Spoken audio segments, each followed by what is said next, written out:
Bismillahirrahmanirrahim. Assalamualaikum warahmatullahi wabarakatuh. Alhamdulillahirrabbilalamin. Wassalatu wassalamu ala rasulillah wa ala ibn abdillah la hawla wa la quwata illa billah amma ba'dah.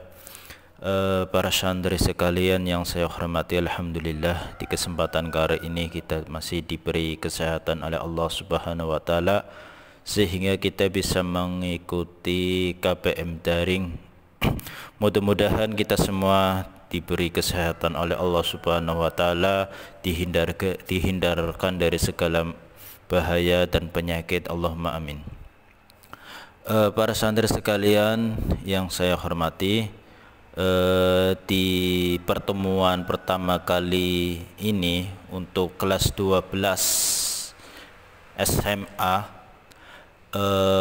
pelajaran balaghah akan dimulai dari bab tasbih. Dalam bab tasbih ini saya membaginya ada 3 pertemuan. Yang pertama adalah akan dibahas di pertemuan pertama tentang pengertian tasbih.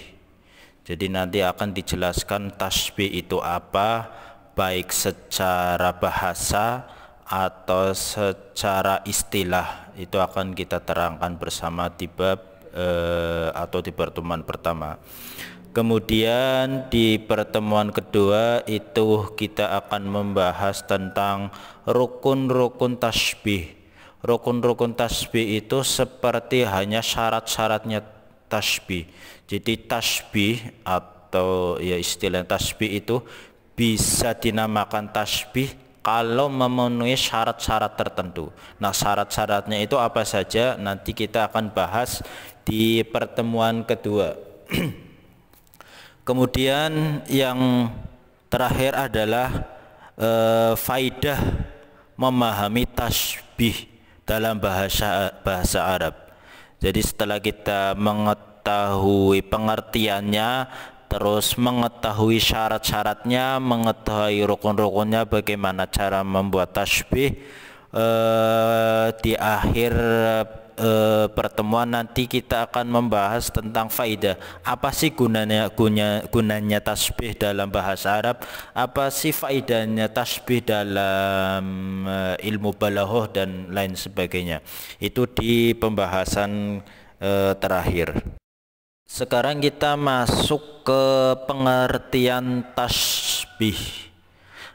Tasbih secara bahasa berarti menyerupai.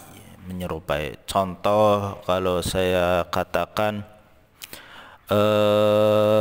Muhammad itu menyerupai macan. Menyerupai dari segi apa? Dari segi keberaniannya. Atau mungkin kalau dalam bahasa Indonesia wajahnya seperti bulan, atau wajahnya seperti matahari, yaitu wajah diserupakan seperti bulan atau matahari. Itu diserupakannya dari segi apa? Bisa jadi diserupakannya karena indahnya, karena bagusnya, karena cantiknya dan lain sebagainya. Itu menyerupakan. Jadi secara bahasa tasbih itu menyerupakan sesuatu. Dari A diserupakan ke B atau lain sebagainya. Adapun secara istilah, tasbih adalah menyerupakan sesuatu dengan sesuatu yang lain yang sifatnya sama. Saya ulangi lagi. Tasbih secara istilah adalah menyerupakan sesuatu dengan sesuatu yang lain yang sifatnya sama. Contoh yang tadi saya sebutkan, wajahnya seperti bulan. Nah, sifatnya bulan itu kan terang. Nah, karena wajah itu disifatkan oleh bulan, jadi bisa jadi wajahnya karena saking bersih, bersinar, sehingga disifati atau diserupakan seperti bulan. Atau yang contoh yang pertama saya sebutkan, Muhammad seperti macan. Macan itu adalah hewan yang sangat pemberani. Nah, karena Muhammad adalah seorang pemberani, maka Muhammad diserupakan sifatnya seperti macan. Jadi ada semacam sifat yang sama sehingga boleh diserupakan. Contoh dalam hal ini, kata macan misalnya disamakan dengan pemberani karena suka memangsa hewan lain. Atau kata rembulan biasanya disifati untuk yang mempunyai wajah bagus, karena di malam harinya hanya rembulan yang sinarnya terang. Kalau ingin mengucapkan Muhammad pemberani menggunakan tasbih dalam bahasa Arab, maka tidak menggunakan kata Muhammadun syuja'un. Muhammad adalah pemberani. Itu tidak disebutkan menggunakan Muhammadun syuja'un, tetapi menggunakan kata Muhammadun kal azadi. Muhammad itu seperti macan.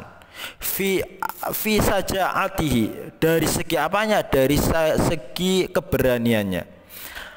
Arti asalnya adalah Muhammad seperti macan dalam keberaniannya. Namun yang dimaksud dalam adalah Muhammad sang pemberani. Jadi intinya adalah tasbih itu adalah menyerupakan sesuatu dengan sesuatu lain karena ada sesuatu yang sama gitu. Jadi kalau tadi macan diserupakan dengan Muhammad karena dari sisi beraninya, atau wajah diserupakan bulan karena dari sisi bagusnya, atau mungkin pegunungan diserupakan seperti surga seumpama karena saking sejuknya, karena saking bagusnya dan lain sebagainya. Itu adalah pengertian dari tasbih. Kemudian yang kedua adalah rukun-rukun tasbih. Maksud dari rukun tasbih di sini adalah syarat-syarat membuat tasbih.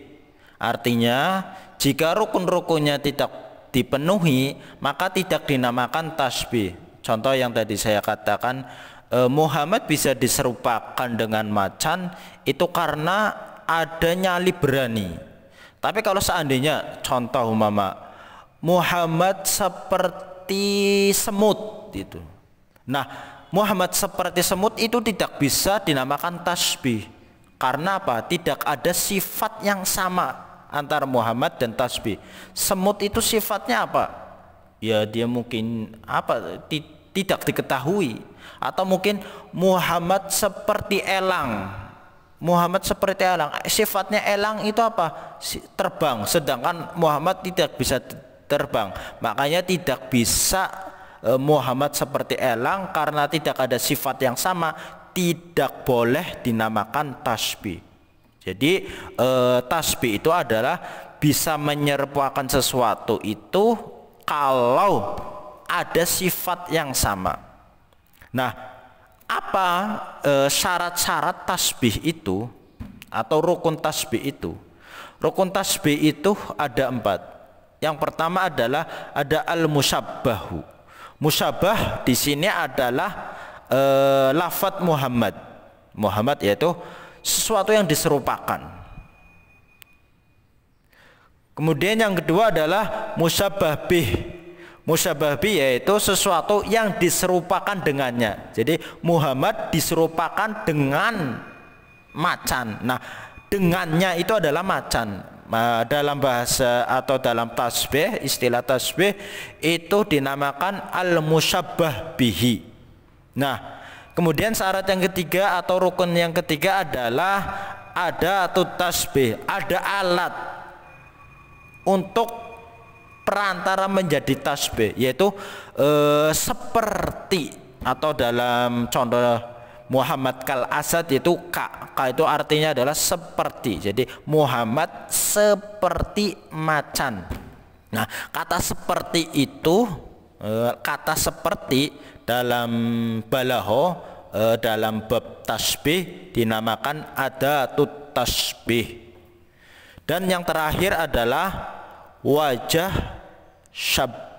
syabah atau wajhus syabah, yaitu sifat yang menjadi letak kesamaan. Nah, ini yang tadi saya sebutkan, kesamaan antara Muhammad dengan macan adalah dari segi keberaniannya. Kalau Muhammad bukan orang pemberani, maka tidak bisa dinamakan Muhammad seperti macan. Nah, itu adalah salah satu atau rukun-rukun tasbih yang tadi saya sebutkan. Yang pertama ada al-musyabbah, kedua adalah al-musyabbah bih, yang ketiga adalah adatut tasbih, dan yang keempat adalah wajhu syabah.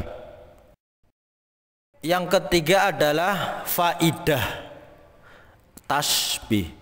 Kenapa sih dalam bahasa Arab ada bab berjudul atau temanya tasbih? Ini penting sekali supaya ketika kita mengetahui satu ilmu, tahu tujuannya. Jadi ketika kita sudah tahu tujuannya, ilmu itu akan setidaknya akan melekat dalam pikiran kita atau dalam otak kita. Yang ketiga adalah tadi saya sebutkan, yaitu faidah tasbih.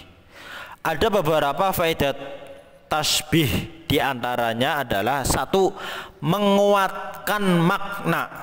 Dalam contoh kata pemberani, mungkin orang bisa saja meragukan keberaniannya, tapi kalau menggunakan kata macan dalam keberaniannya, orang tidak meragukan lagi keberaniannya. Tadi saya contohkan, kalau saya menggunakan Muhammad adalah seorang pemberani. Nah, di pikiran kita Muhammad seorang pemberani itu sudah biasa. Jadi istilah-istilah semacam itu sudah biasa kita dengar, sehingga orang mendengar juga tidak begitu simpatik. Karena mungkin orang yang berani bukan hanya Muhammad saja, masih banyak yang lain. Mungkin ada Zaid, mungkin ada Tolha, mungkin ada Yunus atau yang lain sebagainya. Tapi ketika menggunakan ada kata Muhammad seperti macan, kita yang mendengarkan saja itu sudah merasa takut gitu. Karena ketika kita mendengar Muhammad seperti macan, yang ada di pikiran kita itu adalah Muhammad sudah sangar seperti macan keberaniannya. Nah, itu adalah salah satu untuk atau faidah dari tasbih, yaitu menguatkan makna. Jadi mendengar Muhammad pemberani dengan mendengar kata Muhammad seperti macan, itu nilai keberaniannya lebih tinggi daripada menggunakan Muhammad pemberani. Kemudian faidah yang kedua adalah untuk pujian atau hinaan. Jika orang mengatakan macan untuk keberaniannya, berarti dia sedang dipuji tentang keberaniannya. Atau kalau sifat negatif seperti dasar kambing conge, maka menunjukkan sifat hinaan. Tadi sekali lagi untuk menguatkan makna. Nah, dalam menguatkan makna itu bisa sifatnya pujian seperti yang tadi saya sebutkan, Muhammad pemberani seperti macan, atau sifatnya hinaan. Terkadang di istilah-istilah keseharian kita sering melafatkan atau mengucapkan lakop atau julukan kepada seseorang menggunakan bahasa-bahasa yang mungkin ejekan atau mungkin bercandaan atau guyonan, seperti Muhammad, jangan Muhammad terus, Ahmad atau Zainab atau siapa, itu seperti kambing gitu, Mama. Kenapa Ahmad itu seperti kambing, Mama? Itu mungkin karena dia banyak makannya gitu. Karena kambing kan makannya nggak teratur, ada makanan setiap hari ya dimakan. Atau mungkin yang lain, kita sering menjuluki teman dengan apa lagi? Oh, dasar sumama, dasar ulat atau dasar kepompong gitu. Kenapa disebutkan kepompong? Mungkin karena temennya itu lelet atau kurang gersik atau kurang cepat, kurang garcep, sehingga kita menamakan atau mentasbihkan, menyerupakan temannya itu dengan sesuatu yang ya bisa dikatakan hinaan atau guyonan. Nah, itu adalah salah satu atau manfaat atau faidah dari tasbih. Satu tadi menguatkan makna, yang kedua untuk pujian atau hinaan. Jadi pujian itu jika untuk memuji atau menyanjung. Adapun kalau hinaan itu yang sifatnya cemooh atau hinaan atau ecehan dan lain sebagainya. Terakhir, setelah kita memahami tentang pengertian tasbih, kemudian rukun-rukun tasbih, kemudian faidah tasbih, terakhir adalah kuis atau soal. Soalnya itu berikan contoh tentang tasbih, bisa menggunakan contoh bahasa Arab atau bahasa Indonesia yang biasa kita dengar. Jawaban bisa dikirim ke email yang sudah tertera di layar kaca atau di layar laptop kalian. Sekian dari saya akhiri. Assalamualaikum warahmatullahi wabarakatuh.